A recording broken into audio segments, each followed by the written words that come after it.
The chairs and benches of the visitation gallery at the Bledsoe County Correctional Women's Complex have all been stacked up and moved to the side, maximizing their floor space. But why? Because for a group of the offenders, a dance class is about to take place. But this isn't any dance class. This is a cathartic program aimed at helping female offenders cope with trauma and work towards healing.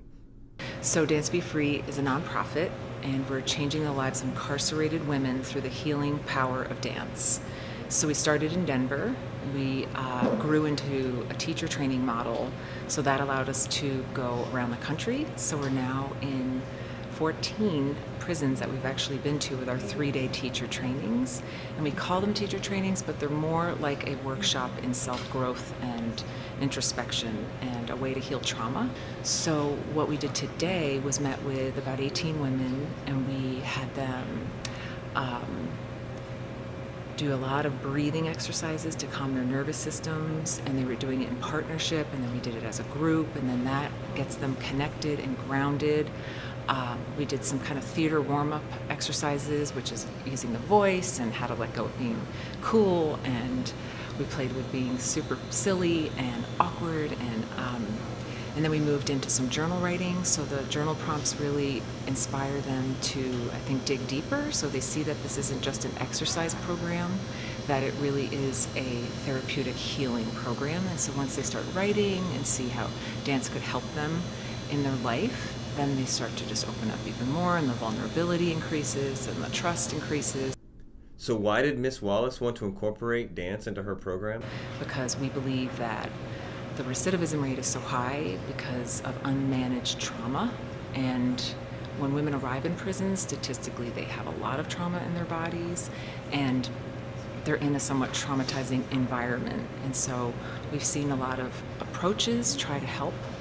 And they're doing a great job with so many amazing programs around the country, but we're addressing the physical aspect of how to help women heal through their bodies versus cognitive behavioral approaches. But there's a lot more going on within this program than simply learning some new choreography. This is a therapeutic program that aims to address trauma and begin healing through an approach that encompasses physical, emotional, and spiritual aspects. This is a more emotional, spiritual, body, mind, heart program, because so many programs are addressing cognitive behavioral approaches, which is fine. It's just not addressing how trauma lives in the body and needs to be released through the body.